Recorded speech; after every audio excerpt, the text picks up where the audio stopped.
Alors, jusqu'en 2025, il y a des gens qui pensent réellement que tout ce qui se supprime sur leur téléphone est réellement supprimé. Alors, laissez-moi vous dire que vous vous trompez énormément à ce sujet parce que absolument rien n'est supprimé. Et le pire encore, quand vous pensez avoir bien réinitialisé votre téléphone à valeur d'hygiène, cette option qu'on a tous sur notre téléphone, sachez qu'il y a la possibilité que d'autres personnes puissent avoir accès aux fichiers que vous avez supprimés. Bon, le but de cette vidéo, c'est pas de vous faire peur, mais de vous informer des étapes comme je viens de vous le dire et vous aider à mieux supprimer vos fichiers pour pas que ça tombe entre les mains d'une mauvaise personne. Alors si vous êtes prêts les gars, on y va dans les détails, nous allons tout expliquer.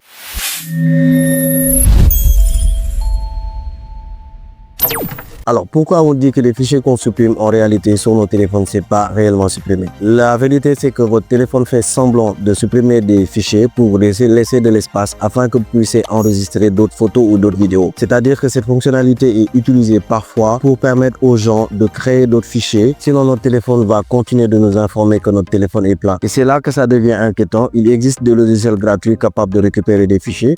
Si vous voulez en savoir plus, laissez-moi dans les commentaires et je vais vous montrer. Mais là, le plus important dans cette vidéo, c'est vous informer de qu'est-ce qui se passe réellement et les fonctionnalités qui vont vous permettre de savoir que les fichiers ne sont pas supprimés. Je vais vous donner deux exemples très concrets qu'on a l'habitude de voir et de constater.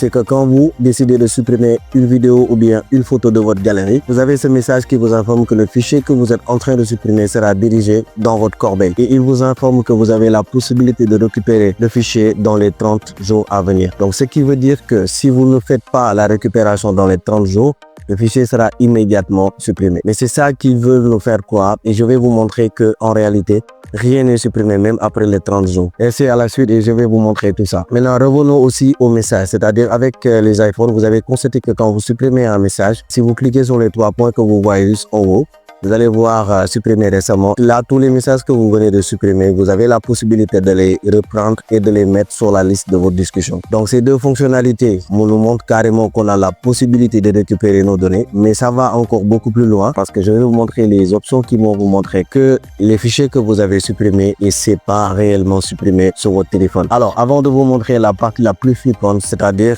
comment les gens pourront faire pour récupérer les informations que vous pensez avoir supprimées après avoir cliqué sur supprimer ou réinitialiser votre téléphone, je vais vous informer aussi sur la partie cloud. On sait tous que les fabricants utilisent des clouds, des mémoires où on ne sait pas exactement où ça se trouve. D'ailleurs, c'est pour ça qu'on nomme les clouds. Que ce soit iPhone, que ce soit Samsung, ils ont des clouds pour stocker tous nos données.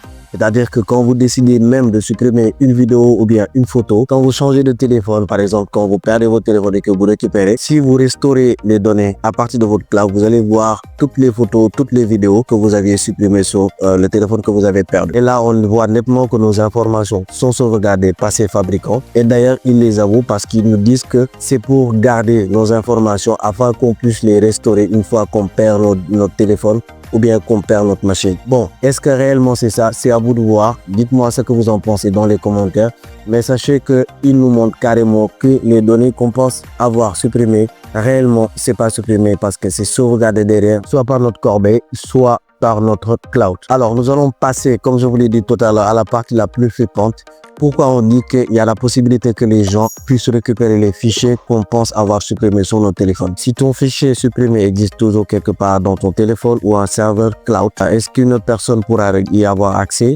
La réponse c'est oui. Et c'est déjà arrivé. Il y a eu des cas où des forces de l'ordre ont pu récupérer des fichiers supprimés depuis des téléphones grâce à des logiciels spécialisés utilisés par la police ou des agences de gouvernement. Donc certaines entreprises de cybercriminalité ont également prouvé qu'il était possible d'extraire des données supposées effacées. Et c'est pas que les autorités, si ton téléphone tombe entre les mains d'un hacker ou si tu vends ton smartphone sans réinitialiser correctement, il est possible qu'on puisse récupérer les fichiers que vous aviez supprimés. Alors même si tu as fait une simple réinitialisation d'usine, comme je vous l'ai dit tout à l'heure, les données peuvent parfois être restaurées et s'ils n'ont pas été écrasées de manière sécurisée. Maintenant, vous avez compris comment ça se passe et la question que vous allez me poser, je sais tous, c'est comment bien supprimer nos fichiers pour pas qu'on puisse les récupérer ou bien pour pas que ça tombe entre les mains d'une mauvaise personne. Ne vous en faites pas, je vais tout de suite vous donner ça. Alors, premièrement, il faut vider la corbeille et remplir l'espace. Donc, comme vous avez compris tout à l'heure, si on supprime un fichier, ça va directement vers notre corbeille.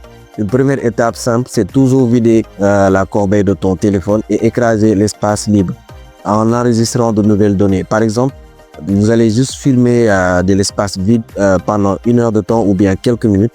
Et ce fichier que vous venez de supprimer va remplacer l'espace qui est libre. Ça paraît bête, mais je vous assure que ça marche réellement. Alors, le deuxième point, c'est utiliser des logiciels de suppression sécurisés. Donc, certaines applications permettent d'écraser plusieurs fois des fichiers supprimés avec des données aléatoires pour qu'ils deviennent irrécupérable. Le point suivant, c'est de réinitialiser son téléphone de la bonne manière. Si tu veux revendre ton téléphone, ne te contente pas juste de réinitialiser sur la partie d'usine.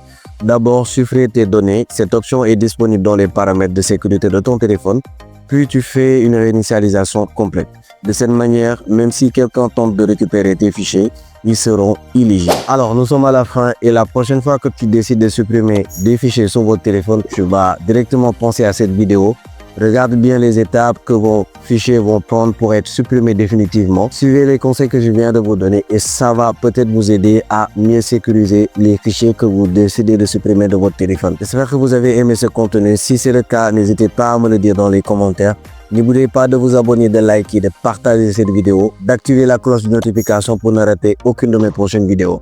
Alors, on se donne rendez-vous dans une prochaine vidéo, les gars. Merci d'avoir regardé. Bye bye. Merci beaucoup.